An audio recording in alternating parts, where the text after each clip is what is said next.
एक बच्चे मुझे कमेंट किया था कि मैंने उसका पेपर 4 तारीख को, आप बच्चे ज़रूर देख लेना क्वेश्चन अपना, क्योंकि ये हम उसी को सॉल्व करा रहे हैं। थोड़ा सा लेट हो गए उसके लिए सॉरी।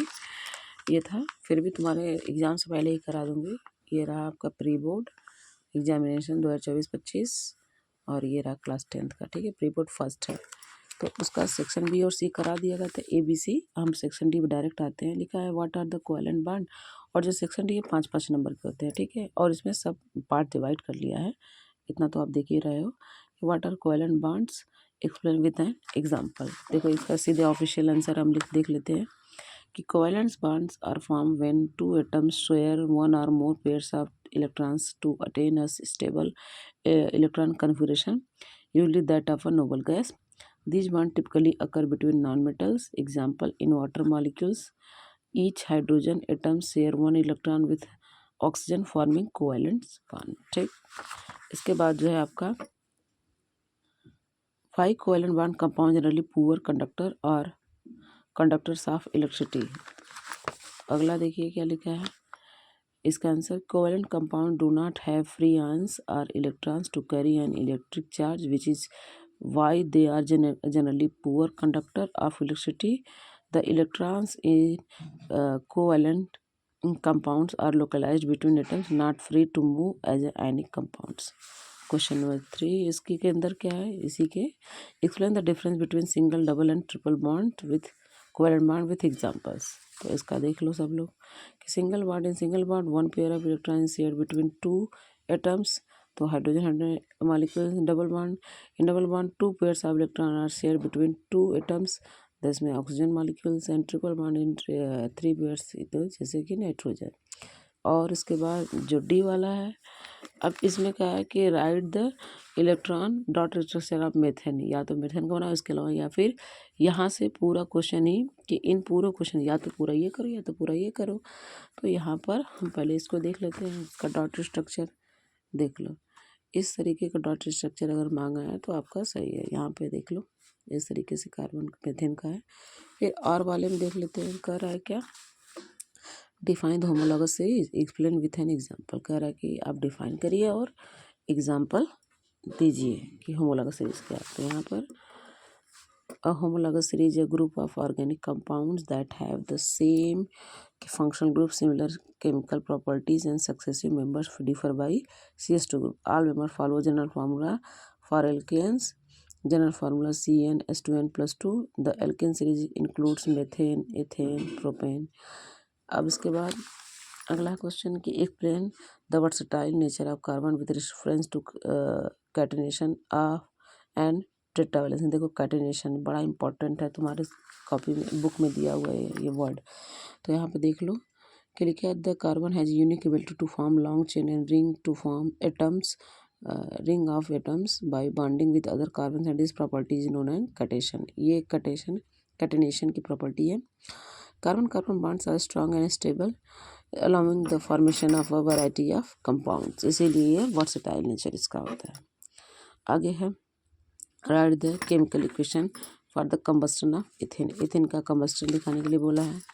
तो ये रहा आपका. अच्छा, इसी वाले में भी देखो, पहले वाले क्वेश्चन में कि carbon has 4 valence electron meaning it can form 4 covalent bonds with other atom. This property allow to carbon to bond with hydrogen, oxygen and nitrogen, sulphur, जिससे भी अदर एलिमेंट से न्यूमरस कंपाउंड बनाने के लिए allow करता है. जो तीसरा क्वेश्चन था फिर से रिपीट कर रही हूँ, कंबस्टन दिखाइए आप एथेन का. तो इसका आंसर देखो ये है कि ये the combustion of ethane C2H6 is presence of oxygen produce. ये रहा आपका. तो कार्बन डाइऑक्साइड और वाटर बनता है. कभी भी आप हाइड्रोकार्बन्स को जलाओगे तो वो कार्बन डाइऑक्साइड, वाटर और इसके साथ हीट भी रिलीज करता है. अगला है आपका कि differentiate between saturated unsaturated hydrocarbons. तो यहाँ पर आप देख लीजिए saturated hydrocarbon, these are hydrocarbon in which carbon atoms are bonded to other atoms by single bonds only. They are less reactive. Examples alkanes, methane, ethane. Unsaturated hydrocarbons these are hydrocarbons that contain one or more double bond or triple bond between carbon atom they are more reactive, examples alkenes जैसे ethylene, alkyne जैसे कि acetylene, acetylene को ही आप ethyne बोलते हैं। ठीक, अब question number 35, name the male and female reproductive parts of flower. Flower का दिया, जैसे आज मैं कॉपी चेक करी तो कुछ बच्चे ह्यूमन का बना दिए थे, उनको ध्यान फ्लावर की बात कह रही है। तो लिखा है the male reproductive part is stamen and the female reproductive part is pistil. दूसरा question, describe the process of pollination. Pollination का प्रोसेस क्या है, तो यहाँ देख लीजिए, pollination is the transfer of pollen grain from the anther male part to the stigma female part. Pollination can occur through wind, insect, water और animals. ठीक है, अगला क्वेश्चन आपका कि what do you mean bye fertilisation in plant. Plant में fertilisation का मतलब क्या है, तो इसका क्वेश्चन है आपका, fertilisation in plants occur when the male gamete यानी pollen grain fuses with the female gamete यानी कि ओव्यूल इनसाइड द ओवरी। यहाँ ओव्यूल से ज़्यादा बेटर आपका ओवा है ना, inside the ovary to form a zygote. और आपका अगला क्वेश्चन है, how does the formation of seed take place after fertilisation. कैसे बन रहा है, तो ये देखिए आप कि ये रहा, after fertilisation the ovary develops into fruit and the ovule becomes the seed containing the embryo. अब इसी के साथ आर क्वेश्चन भी दिया होता है, तो या तो ये कर लो या तो इस डायग्राम को डिफाइन करो। ऐसे डायग्राम बनाया हुआ है और बोला है कि answer the following, name the C D. देखो ऐसे नाम दिया गया है, ब्लैडर, टेस्टिस, थोड़े से नाम ताकि तुम पहचान पाओ कि कहाँ के ये इमेज है। तो ये रहा हमारा इसमें से, name the C and D part. देखो सी तुम्हारा जो है यूरिथ्रा यहाँ पर है, और डी जो है आपका वास डिफरेंस है। ठीक है, ए जो यूरेटर है, और जो बी है ये सेमाइनल वेस्किल्स है। ठीक, इस तरीके का। अब यहाँ पर देख लो क्या explain, name the C and D part in figure, तो हम ऑप्शन आंसर देख लो। देखो सी यूरिथ्रा और डी है वास डिफरेंस, सी यूरिथ्रा और डी है वास डिफरेंस। अगला क्वेश्चन कि name the following hormone, name the hormone secreted by testis and mention its role. Testis क्या निकलता है, T for testis, T for testosterone, यानी कि testes produce male sex hormone testosterone.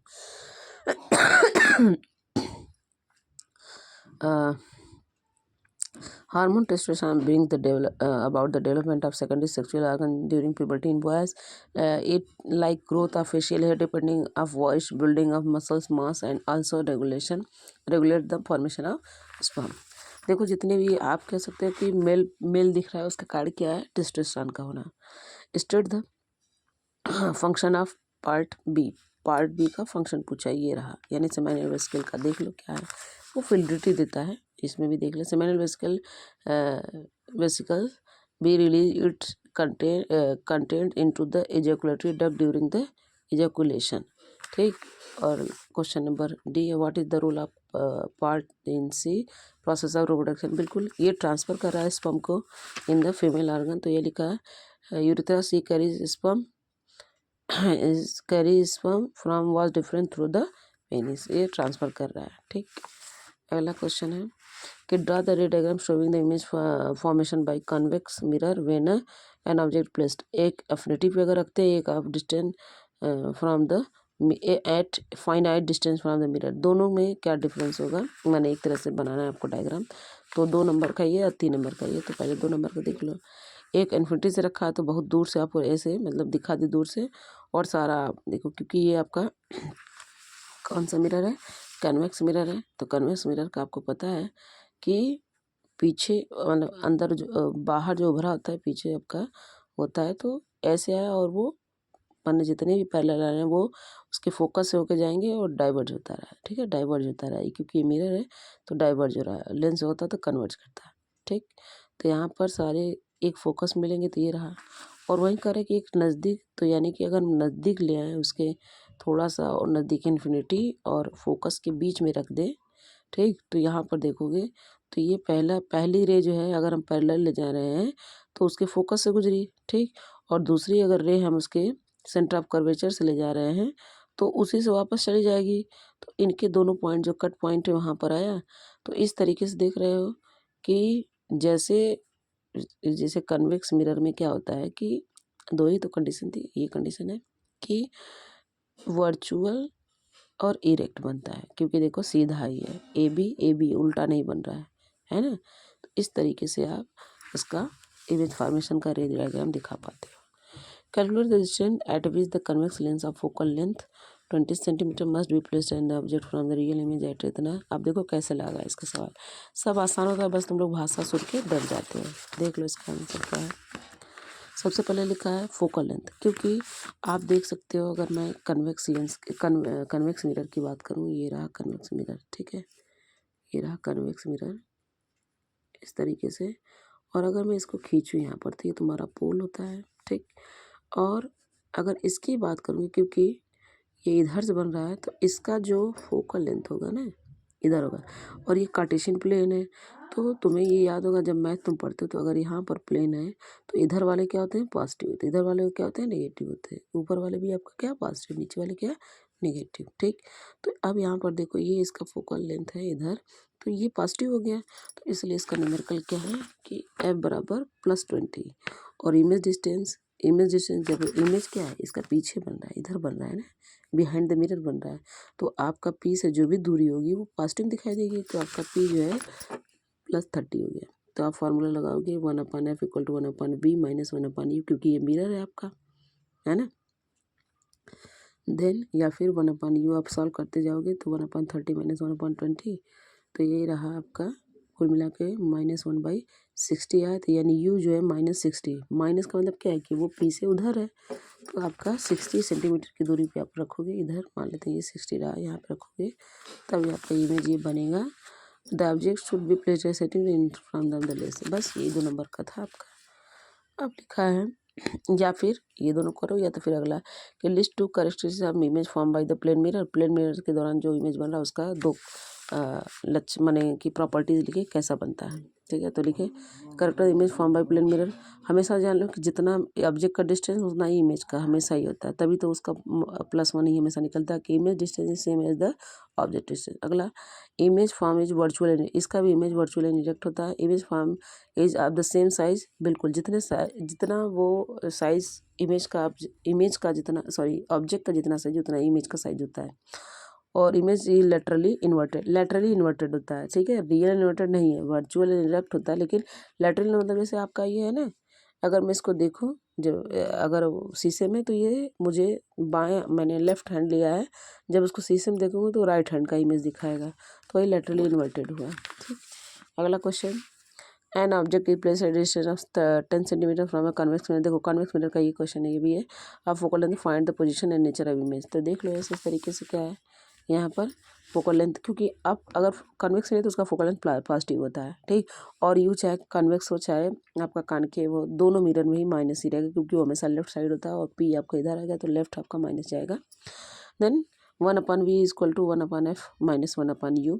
यहाँ पे आप देखोगे सॉल्व करते जाओगे तो 6 सेंटीमीटर आपको v की वैल्यू आई। मैग्नीफिकेशन फार्मूला, मिरर में हमेशा माइनस लगता है, -v/u, और वहीं अगर लेंस आता तो v/u होता, तो यहाँ पर माइनस वैल्यू रख दिए, तो u माइनस और फार्मूले में भी माइनस हो गया, तो इस तरीके से आप 0.6 है। यानी कि अगर m की वैल्यू 1 से कम आ गई तो यानी वो हमेशा उससे छोटा इमेज बनाएगा, ठीक। तो the image is located at distance 6 centimetre, the mirror on the other side of mirror magnification include the image form is virtual erect and diminished है, छोटा है, ठीक।